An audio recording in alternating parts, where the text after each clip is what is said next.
আসসালামু আলাইকুম। আজকে সকাল সকাল আমাদের চাল কুমড়া খেতে আঙ্গিতে চলে আসলাম। কিছু চাল কুমড়া পাতা নেব চাল কুমড়া পাতার ভর্তা বানানোর জন্য।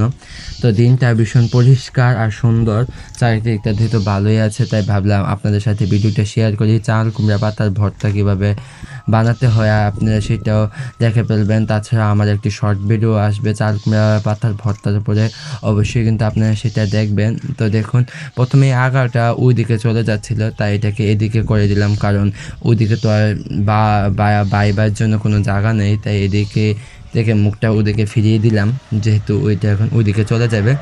আর চাল কুমড়া পাতার ভর্তা কিন্তু খুবই মজা, আমরা কিন্তু মাঝে মধ্যেই খাই। তো আজকে ভাবলাম আপনাদের সেটা দেখাই। পাতার ভর্তা বানানোর জন্য সবসময় কিন্তু আগার পাতাটাই নিতে হবে। আর যেহেতু বৃষ্টি হয়েছে কিছুক্ষণ আগে, পরিবেশটা খুবই সুন্দর, পাতাগুলো একদম ধুয়ে মুছে পরিষ্কার হয়ে আছে। এখন যে পাতাটা পারলাম এটা একটু বেশি ছোটো হয়ে গেছে, যেহেতু আমি মোবাইলের দিকে তাকিয়ে ভিডিওটা বানাচ্ছি, তো সেই কারণে আর খেয়াল করি নাই। তো ভাবছি ওই দিকটায় যাব, এদিকটা থেকে ওই দিকটার পাতাগুলো একটু বেশি সুন্দর, আবার সেই দিকের পাতা উঠে গেছে জাম গাছে। কী কাণ্ড! এদিকে এখানে না চলে ওইখানে চলবে।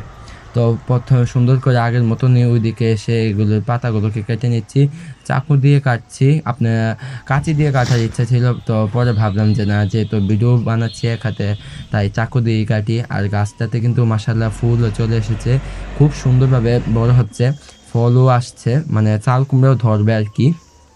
এখন ফল একটা ফল আপনাদের দেখিয়েছি, আর আরও ধরবে পরবর্তী সময়ে। তো আর কয়েকটা পাতা নিলে হয়ে যাবে, আমাদের আর পাতা নেওয়ার কোনো দরকার হবে না। মোটামুটি আমরা 10-15 খানা পাতা হলেই হয়ে যাবে।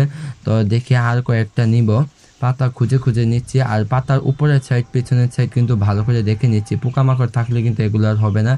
আর আমি যেভাবে ডাগা সহ পাতা থেকে পারছি, এইরকম করে কিন্তু গাছ থেকে পারতে হবে। আমি আবার খাড়ি নিয়ে এসেছি, খাড়িতে সবগুলো পাতা রাখছি আর কি।